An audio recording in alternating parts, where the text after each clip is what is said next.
A lot of people in our movement call it murder, say abortion is murder.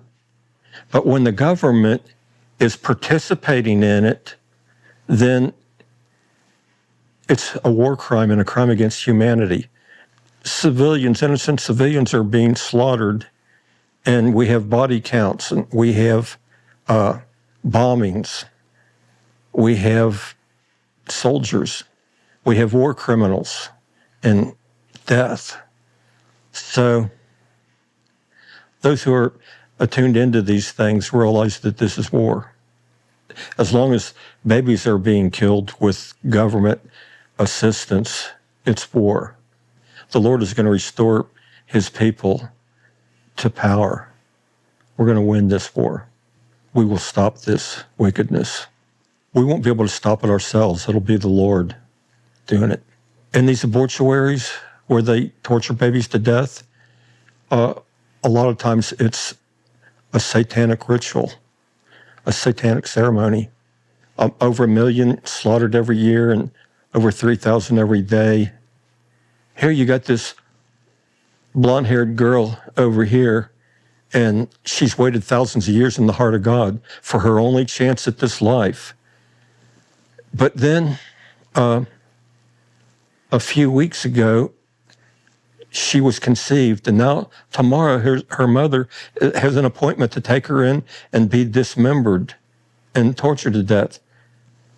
And we'll never be able to hear her sing her song. I knew that I was going to eventually, and as soon as possible, I would be coming against these targets, these abortion chambers, with destructive force. I knew that I would destroy them either by arson or bombing. It's a frightening thing, because you might die doing it. And the few who had done it before me had gotten sentences like 20 to 42 years. Joseph Grace and Kurt Beseda got 20 years each, and Don Benny Anderson got 42. There were a couple in Pensacola, Florida, who only got 10 years, but they expressed remorse, or they at least promised they wouldn't do it again. But the rest of us wouldn't. I kept putting it off, and I would comfort myself, but I continued to say, I'm really going to do it. But then and I was sincere, but there comes a point where you have to question your own sincerity if you don't do it. And that day came on December 29th,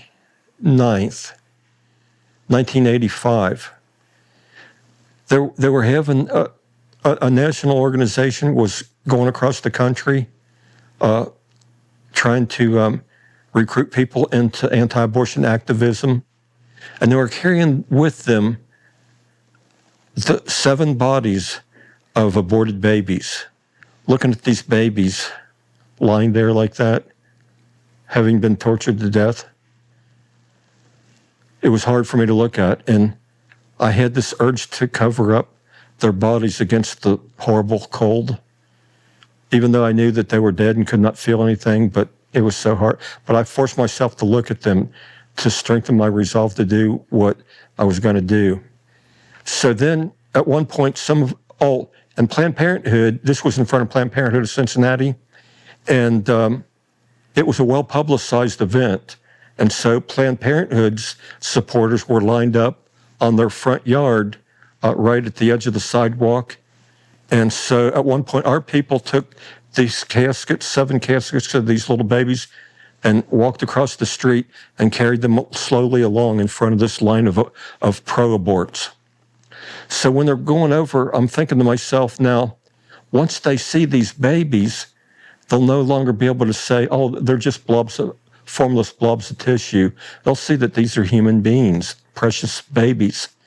And surely somebody will be ashamed and remorseful and quit their position and come over to us. So I watched their faces, and not one of them left and came to our side, and some of them were even scoffing and mocking. When I saw that, I was furious, and I said, This was on a Saturday, and I said to myself, I'm not going to let them open up on Monday. It had been a little over a year since I'd made that resolve. See, I felt that this was my duty to my God and my country to defend the lives of my people, the lives of American babies, and to defend the rest of the country by hopefully doing a little bit to allay the wrath of God, the judgment of God coming down on my nation. I had to zoom in on an individual baby. Here's this baby boy, and I know that on Monday morning, he's going to be tortured to death unless I destroy the facility, the abortion chamber where they're going to kill him. And so in my mind, I superimposed myself onto this baby boy. So it wasn't him who was going to be killed, it was me. So what does courage have to do with it? That's how you overcome fear. So, and I determined that death, if I died doing it, it was an acceptable cost. Or if I went to prison and I didn't even die doing it, then that would be okay, that'd be fine. See, I believe, and other Christians believe, that God suffers. And we believe that he sees the baby being tortured to death and that he feels our suffering. He feels the suffering of those that he loves. So I made sure I was doing it when I went that night. I made sure that I was doing it for love and that I had mentally imposed myself on that baby. I became that baby. So it was me that my life was fighting for all practical purposes. So anyhow, I got there a couple nights before I'd gone around the building and decided the weakest point next door to Planned Parenthood of Cincinnati. So I got 2 5-gallon jugs. I filled them with the highest octane gas I could find, 93 octane. And I poured in 5 gallons of gas, and then I threw the jug in because it would melt and be consumed. So it didn't matter if it had fingerprints on it or not. So then I lit a match and threw it in, and there was a roar from inside. And I flew out of there, and then I went to the partial birth abortuary and did the same thing there. Planned Parenthood was completely destroyed. And they built a new facility there, but it was 2 years in the making.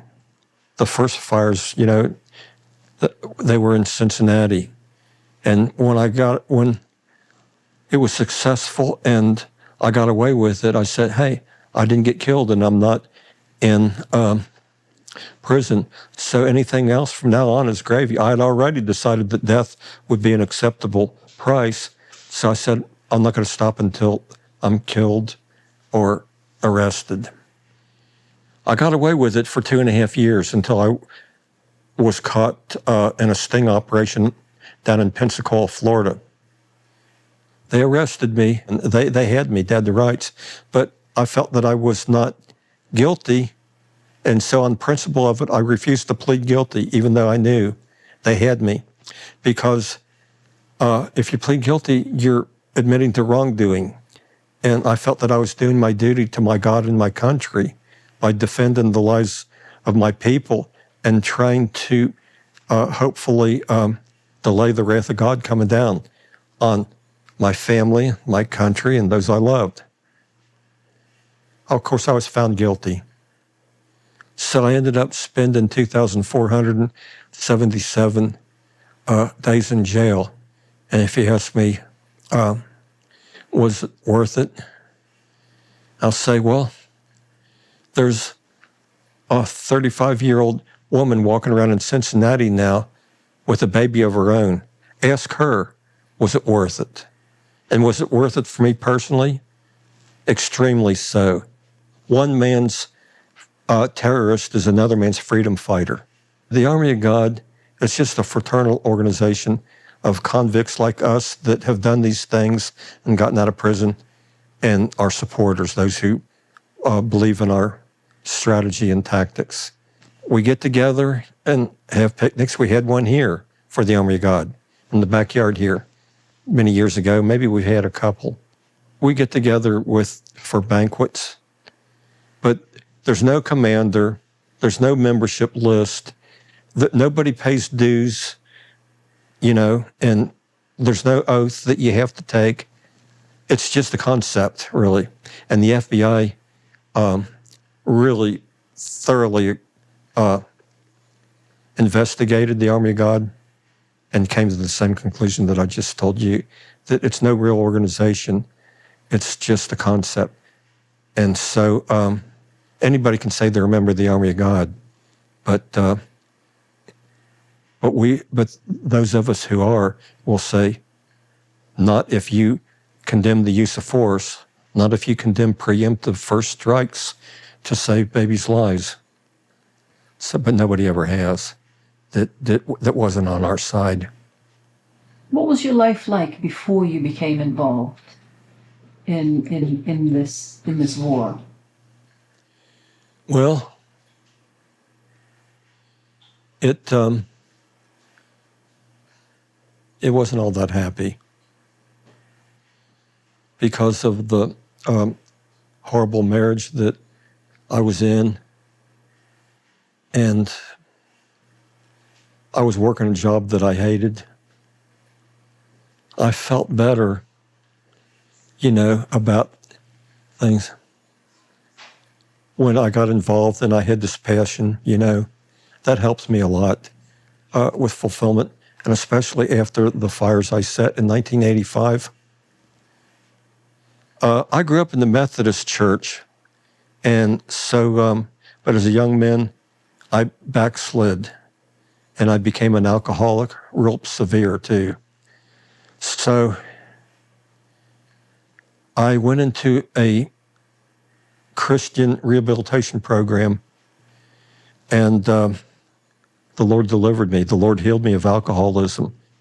Then, when I had been a charismatic for a few years, I got into anti-abortion activism. I thought, man, why haven't my fellow Christians seen what I have seen? Because it is so plain, it is so self-evident, and it's been staring us in the face all this time. You cannot kill babies. And by the way, it's utterly illegal. Pro-lifers, their focus is on making abortion illegal. You can't make abortion illegal. It's already illegal.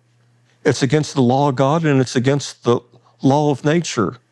So I thought, boy, I'll go to my fellow charismatics because they have discernment.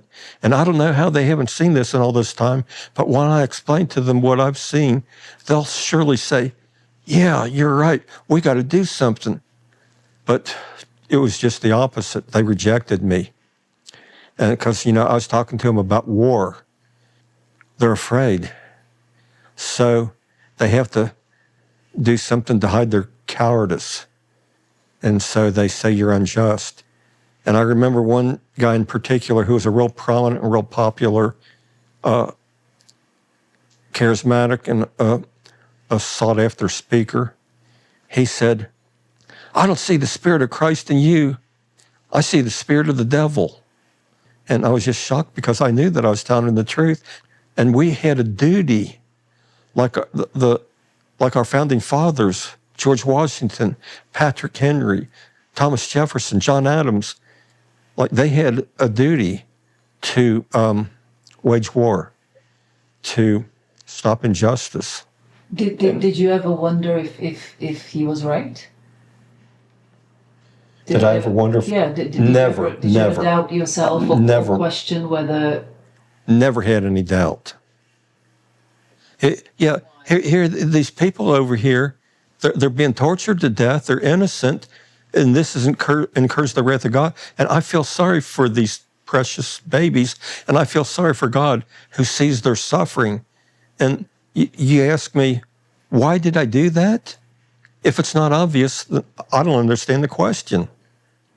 Do you ever think about if do you have any doubt? Do you ever think whether you do have it right? Is there any tiny chance And thoughts that enter your mind that make you wonder, what if? No, I never wonder.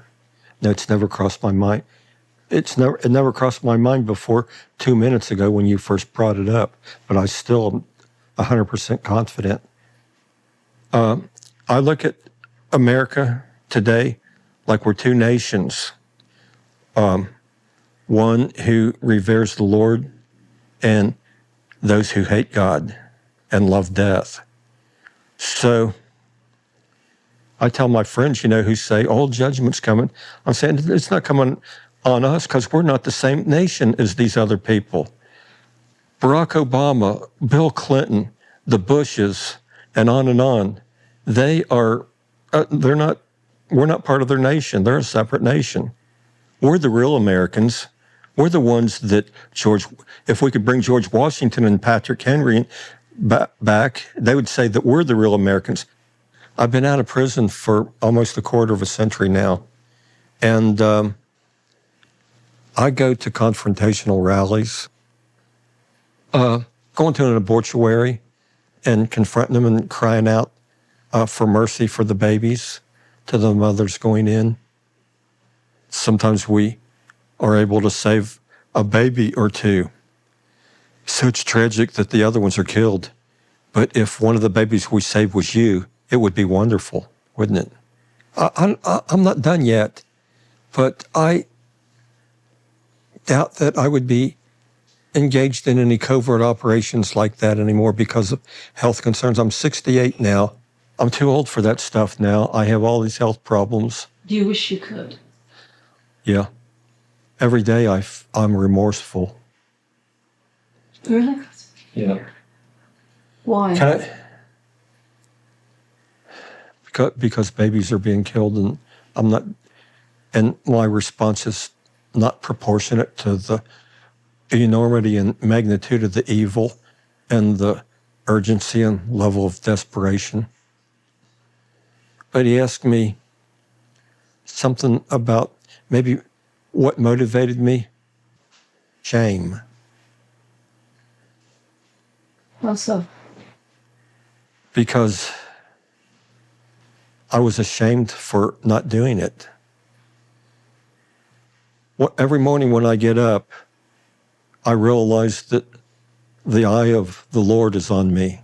He's watching me. And he's not only noticing what I do, but what I don't do. And he even reads my mind. If I don't say anything out loud, he hears my thoughts. I'm driven by shame and remorse. Before I set those fires,